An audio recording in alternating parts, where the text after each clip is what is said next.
মুখ্যমন্ত্রীর বসনপদ বিডিও, মুখ্যমন্ত্রীর বসনপদ SDO, DM এবং মাথার উপরে মুখ্যমন্ত্রী নিজে এবং তার ভাইপো, তার বাইরে যারা আছে মন্ত্রী, এমএলএ, এমপি, পৌরপতি, কাউন্সিলর, তারা সবাই এই বিডিও, এসডিও, ডিএম, মুখ্যমন্ত্রী আর ভাইপোর সামনে ভিক্ষা পাত্র নিয়ে দাঁড়িয়ে থাকেন তাদের শুধুমাত্র পদ বাঁচানোর জন্য।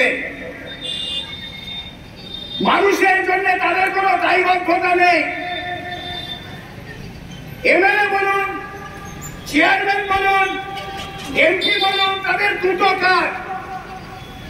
এক হচ্ছে যতদিন এমপি, এমএলএ, মন্ত্রী আছি গুছিয়ে নাও, পরিবার পরিজনদেরকে গুছিয়ে নাও,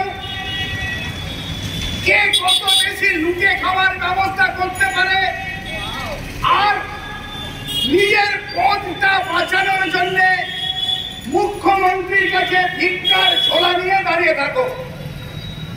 গরিব মানুষ মরল কি বাঁচল, মেহনতি মানুষের খাওয়া পড়া বন্ধ হলো কি হলো না, ছেলে মেয়েদের লেখাপড়া থাকলো কি থাকলো না, বেকার ছেলে মেয়েদের চাকরি হলো কি হলো না, তাতে কিছু যায় আসে না।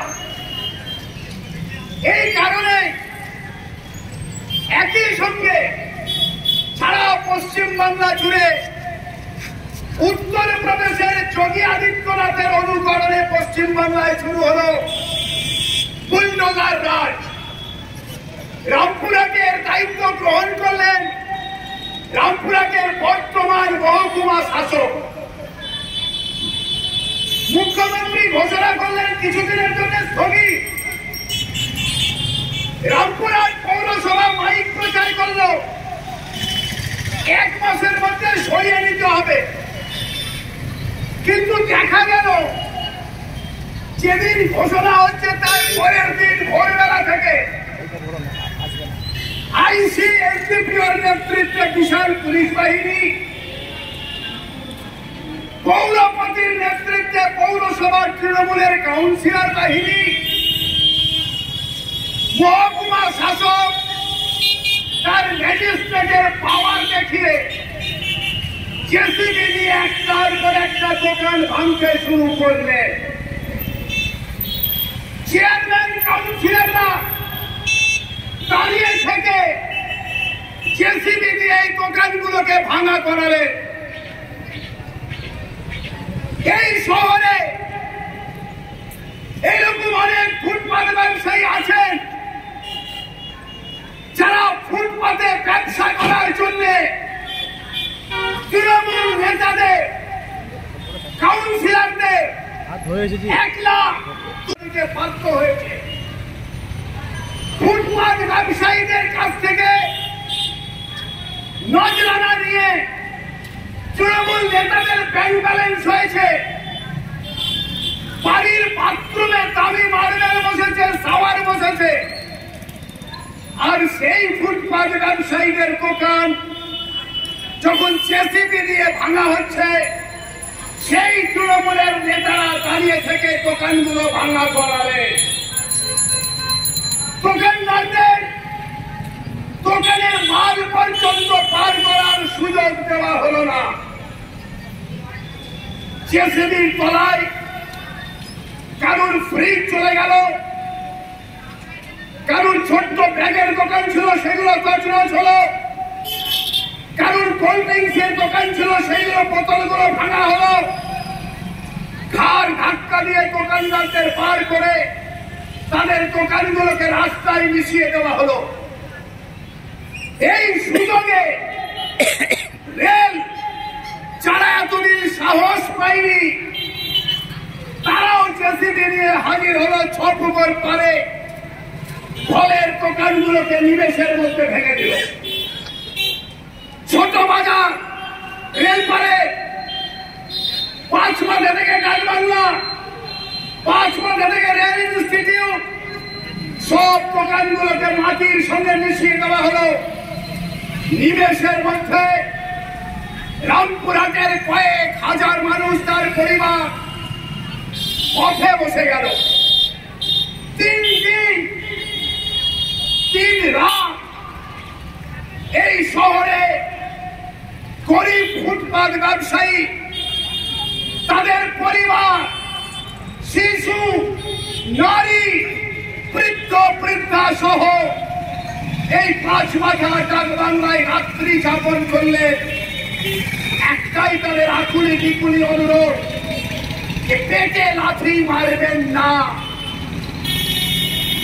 আমরা ছিলাম ফুটপাত ব্যবসায়ী, তারা যখন তাদের এই বিপদের সময়ে আমাদের পাশে থাকবার আহ্বান জানিয়েছিলেন, আমরা গর্বিত হয়েছিলাম। নির্বাচনে আমরা শূন্য, যাদের এমপি, যাদের এমএলএ, যাদের শহরের 18টা ওয়ার্ডের 17টাই কাউন্সিলর, তারা দাঁড়িয়ে থেকে দোকান ভাঙা করালেন। আর যারা শূন্য, তারা মুক্তি দিয়ে জেসিবির সামনে দাঁড়াবে, আমরা দোকান ভাঙতে দেব না। কোন মানবিকতার তোয়াক্কা করা হলো না, রুটি রুজির কথা বিবেচনা করা হলো না। কিছু লক্ষ ধনী হাততালি কুড়োবার জন্য মহকুমা প্রশাসন এই ডাকবাংলা মোড়ে আমরা ছোটবেলা থেকে দেখছি নীলুদার পানের দোকান। নীলুদারা 2 ভাই যখন যুবক ছিলেন তখন থেকে তাদের দোকান।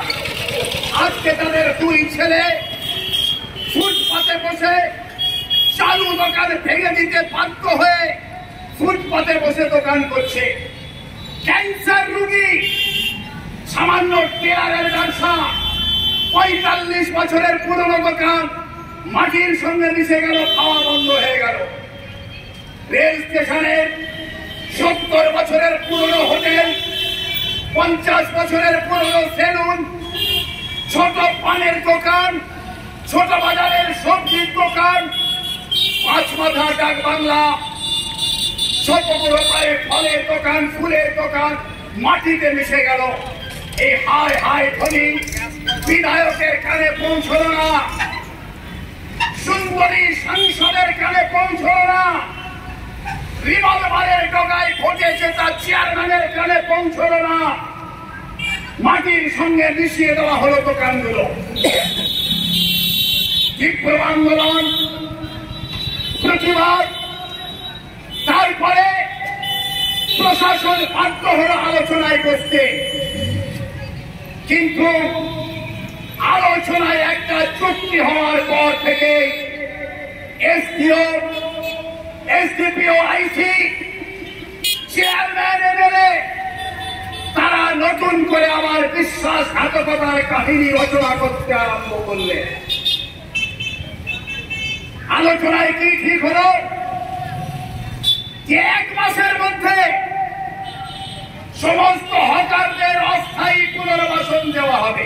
1, 2, রাস্তার ধারে যাদের দোকান ভাঙা গেল খোলা আকাশের নিচে তারা বসবেন, বৃষ্টিতে তাদের অসুবিধা হলে পৌরসভা তিরপল টানিয়ে দেবে।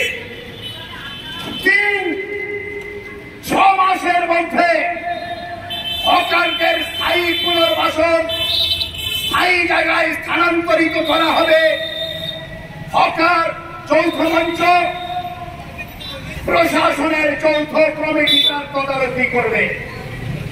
আজকে 2 মাস অতিক্রান্ত, পৌর প্রশাসন, পুলিশ প্রশাসন, মহকুমা প্রশাসন কোন ব্যবস্থা গ্রহণ করলেন না।